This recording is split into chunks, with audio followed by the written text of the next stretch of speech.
नरेंद्र मोदी जी ने जैसे ही इजराइल गए, वहां से अपनी फॉरेन कूटनीति और अपनी दोस्ती को बहुत ही बड़ा फर्क पड़ा हुआ है। जो सिर्फ दो वो शिप के लिए, एलपीजी शिप के लिए स्ट्रेट ऑफ हार्मोज से रिलीज और पासिंग के लिए मिन्नतें करना पड़ रहा है। बहुत ही ज्यादा तरीके से मिन्नतें और रिक्वेस्टिंग करना पड़ रहा है। हालांकि पिछले पूर्व प्रधानमंत्रियां उस तरह से नहीं थे। सारे का सारा स्टैंड ईरान हिंदुस्तान के ऊपर ले रहा था। हिंदुस्तान जो है ईरान के साथ खड़ा रहा था। हर चीज के ऊपर आफ्टर द इंडिपेंडेंस जो है भारत का स्टैंड जो है, भारत का पक्ष जो है, ईरान के साथ हुआ करता था।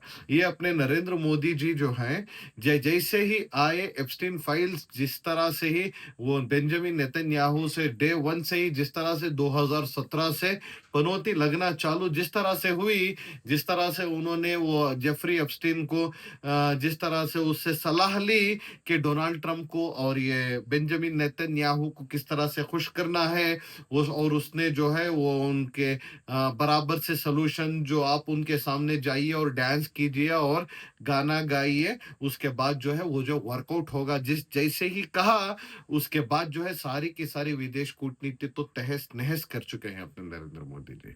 इसी तरह से चलता रहा।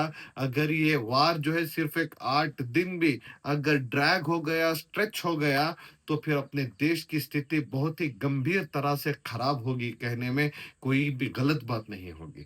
और एक जो है ये अपने नरेंद्र मोदी जी को 2014 से ये अपने राष्ट्र के लोगों के दुश्मन है ये, क्योंकि जैसे ही आए, जैसे ही वो झूठे झूठे आश्वासन दे के जिस तरह से अनैतिकता से गद्दी पे जाके चोरी करके वोटों की, मतों की चोरी करके जिस तरह से वो गद्दी पे विराजमान हुए हुए हैं, वो जो है बिल्कुल असंवैधानिक है, डेमोक्रेसी के बिल्कुल खिलाफ है और कॉन्स्टिट्यूशन के बिल्कुल खिलाफ है। और जो है इनको ये नोटबंदी में जनता को परेशानी और तकलीफ देने में इनको कोई भी अफसोस नहीं हुआ।